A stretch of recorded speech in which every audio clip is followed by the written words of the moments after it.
between Erling and Gabriel, and there was an incident at the end of the game, and Gabriel mentioned he couldn't wait for the next game at the Etihad.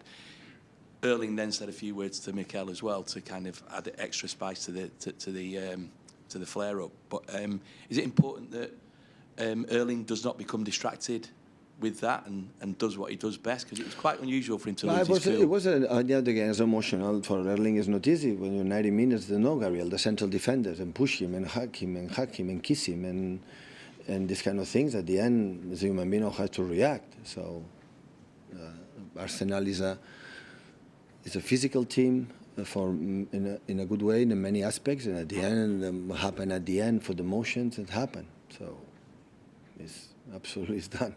But no worries about Erling, because, like I say, he's usually quite a disciplined player in those terms. Listen, we cannot blame about discipline on Erling. Come on. It's the defenders that push Erling. Erling doesn't push the defenders. It's the defenders that create the problems to Erling. He's a striker. You know?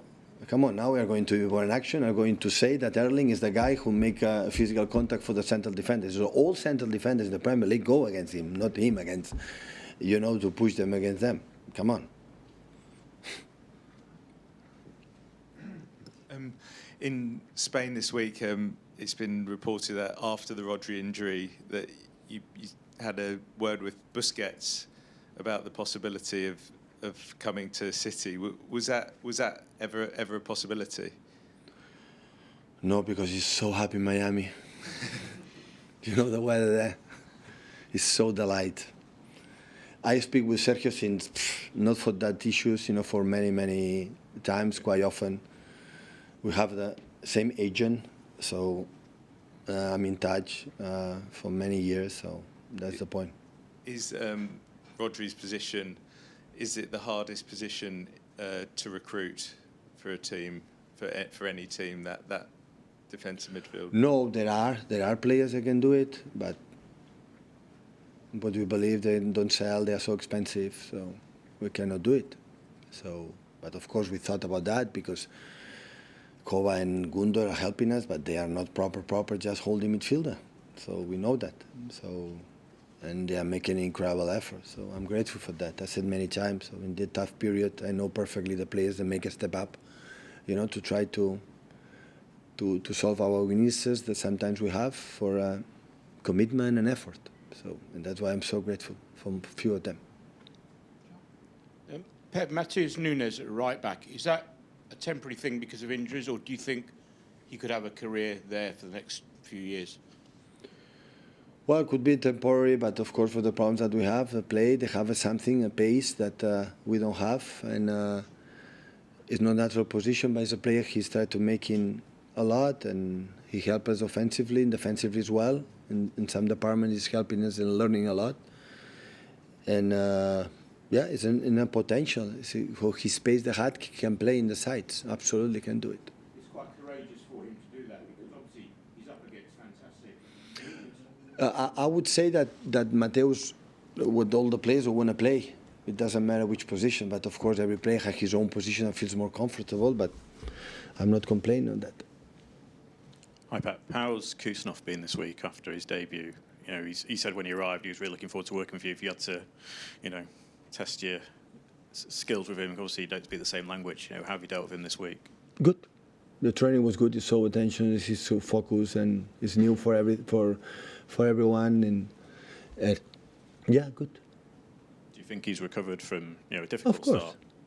Do you know how many central defenders make a mistake that has done Khusanov this season? Now central defenders, and the defenders that are proper. Everybody needs a high level. Do you know how many? Quite a few. Quite. So I'm not going to blame Khusanov for something. It's more I have to blame myself how still we do the mistakes, and the central defenders I have to improve. So, but I'm absolutely not. I didn't do, blame publicly and even in the group personally that what happened in the past with that. I'm not going to do with the players arrive in just one training session and with us and make an effort because we don't have players to play against Chelsea. Come on. So it must be help. I would like to be helped. If I'm Khusanov in the first debut, arrive in a new country, in the Premier League, a new team, the language, how many things I never listened before, and play against Cole, Jackson, and so on, I would like to be helped, honestly. And this is what they have to do, and the teams have done it. I love the reaction that the players had when that happened. You know, to him immediately. Hi, Pat. Just going back to what Sam was saying about Erling and the stick he gets and whatnot. Does it not say? What does it say about Erling's power to control his emotions? Because it's every single week. It's not just Arsenal. Every week, he's the one that they will try to be kicking and pinching and whatnot. And your automatic reaction would be, if someone's doing that, is just to banjo them. But every time he keeps a lid on his emotions, what's that say about? I'm surprised. You're surprised that he can do it? I'm surprised how he controls his emotions. Do you know, in every action he's been pulled, and the referee play on. How many times it happened? They never complain. When he pushes, fault. That's for sure, 100%.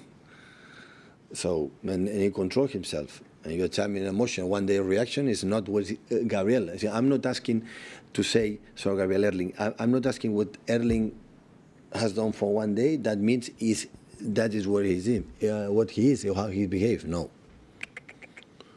He behaves incredibly well and stand up and no complaint with the talk. You know it's going to happen. The Premier League is in that way. You have to stand up and continue, defend your position. It's always he has, always.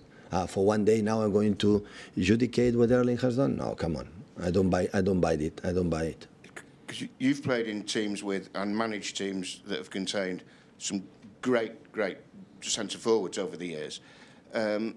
Is Erling as good as any I'm not going to make comparisons about goal scoring and whatnot, but in terms of keeping the lid on emotions, because they will always have been the one that defenders will have tried to use dark arts to keep quiet as much. No, I'm not saying dark arts. I never I never use that word in the media. No, I never use. Everyone can do whatever you want in the team. There is a referee have to intervene when it's not fair. That's why the referee. When we were in the school in the square to play like a boys teenagers, we play 6 against 6, 7 against 7. Never without a referee. We decide what is fault and fault between each other. Today, as a referee, have to decide.